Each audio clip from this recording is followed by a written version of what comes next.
So in today's video, I'm going to walk through 5 things that you can do as an e-commerce store to basically double your conversion rate. And this is off the back of myself co-founding an e-commerce business in 2013. My brother and I left our corporate jobs and started a cold pressed juice company from the kitchen bench, bootstrap the thing the entire way through, and it now does multiple 7 figures. And I've also worked with a couple of hundred other e-commerce brands to hit record revenue months, whether it's their first 10K all the way up to 100K per month. And so a big component comes down to how well your website is converting. So we talk about in my paid e-commerce blueprint community 3 sections of a successful e-commerce business. And it's basically what I call the magic 3. To have a successful business, you need to have traffic coming through, you need to have a website that's actually converting, and you also need to have a way to recoup more lifetime value or average order value from customers. And so this actually is the section right in the middle. Once we've got traffic to our site, how well it actually converts. And there's a number of things that we can do, in fact, probably infinite variables that contribute to the conversion rate, but predominantly it's the intent of the traffic coming through and how well your offer proposition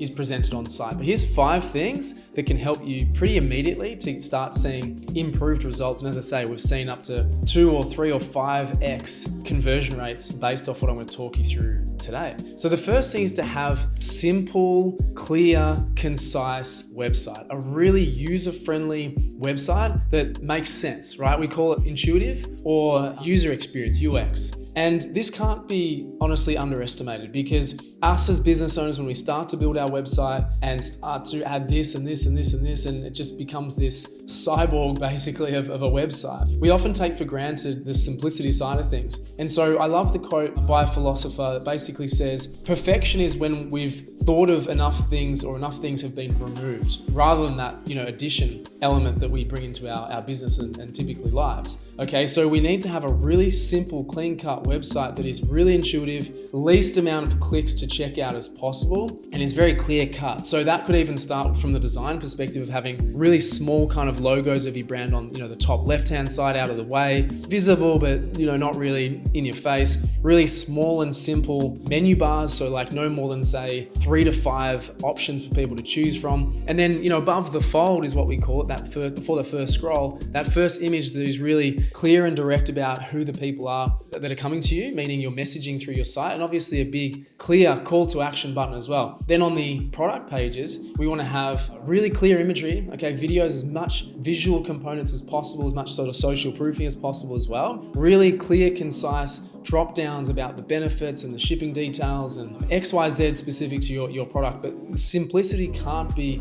underestimated when it comes to the number one thing that improves conversion rates, is just making it easy to use, user friendly. Another really important thing there is to make sure that it's mobile optimized. Whilst we create our websites on desktop, prioritize mobile optimization. The second really important thing is social proofing. So something we call proof over promise.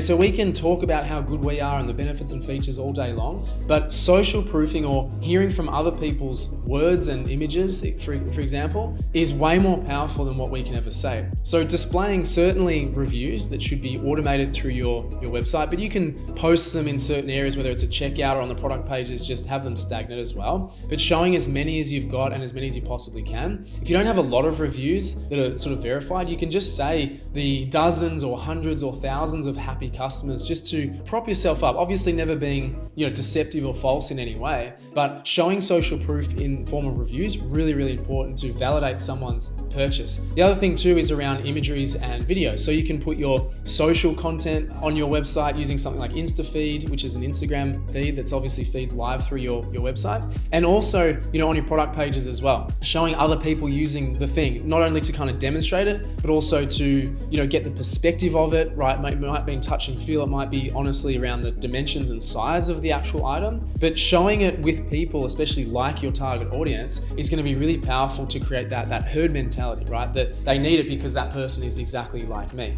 And a really key thing with social proofing is certainly volume. So doing as much as you possibly can to get volume of imagery, videos, and reviews, but then also recency. So ensuring that it's always top of mind and a priority that you're getting recent reviews through the door. Because think about like a restaurant or cafe or accommodation that you go and stay at, you're gonna look at the reviews. And if something isn't within the last day, week, I mean, certainly like month, you're gonna kind of question the credibility of the organization. And probably that's a flag in itself to be like, I'm not really sure, I'm going to go somewhere else. Okay, so really important in terms of volume and recency with social proofing. The third thing is a free shipping threshold. Now, whilst most people would have a free shipping threshold, it's really important to understand where that fits in. Firstly, you do need to have it. 80% of people that go and buy online look for a free shipping threshold. They almost expect to have free shipping over a certain amount spent. So that's the first thing, is to have it available for people. Okay. The second thing is, when looking for a threshold, we want to go just above our average order value, right? So if your average order value is $75, then you could look at a free shipping threshold sort of above 80. That means that basically they need to add a bit more into their cart to get the free shipping threshold. And a large percentage of people will go ahead and do that to get free shipping. They will spend another $30 to get a $10 free shipping. So really important that A, it's present, and B, that you play around with that threshold to see what will actually help people convert more and encourage them to spend more, which of course moves into that increasing of average order values as well per visit. The fourth thing is smooth checkout. So when Sam and I, my brother, started Karmic, we used the analogy of we wanted people to basically just trip over and purchase our product without realizing. Now that was just a kind of raw way of saying we want to make it as easy as possible for people, but also just to not give them an excuse to leave our page, to leave without purchasing. And so you need to continually review your checkout process, the add to cart process as well. That's where a lot of people get caught out, is they just don't have enough add to carts. It's not necessarily the byproduct of not enough purchases, it's the cause of it enough add to cart. So whether it's building up trust,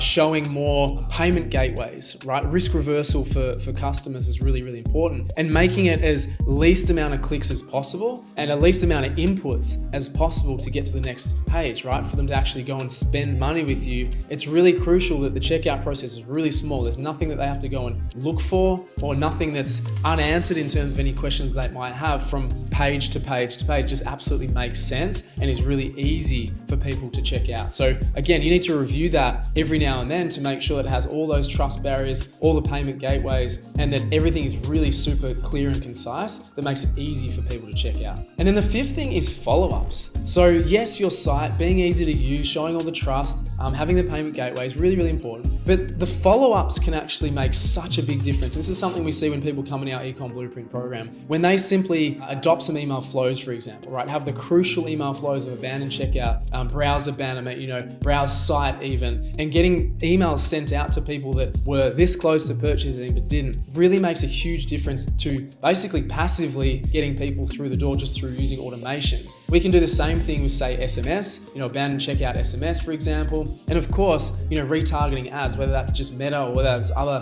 platforms as well. But being able to, find an omnipresence with people that do visit and show interest in your brand and your site and your products is really, really crucial. So the follow-ups does so much of the heavy lifting. We never, ever, ever want someone to visit our site once and then never see us again, right? And that's only the fault of our own because we haven't adopted systems and automations to go and follow them around and create follow-ups. So following up manually, sending emails, manually calling people, whatever it might be, but of course in an automated perspective as well, is really, really crucial to capturing lost sales and maximizing our conversion rates at any point in time. So of course, on-site, really important, those four things that I mentioned, but the follow-up is as important, I would say, to make sure that people are feeling, that the touch points, the several impressions being served once they leave our site and for a substantial period of time as well. Honestly, the longer the better. And we talk about that with our retargeting, that might be 30 days since they visit our site or 60 days since they visit our site. It's really important that we get that follow-up process right because it maximizes our conversions. So they're my top 5 tips, my top 5 things that I see people get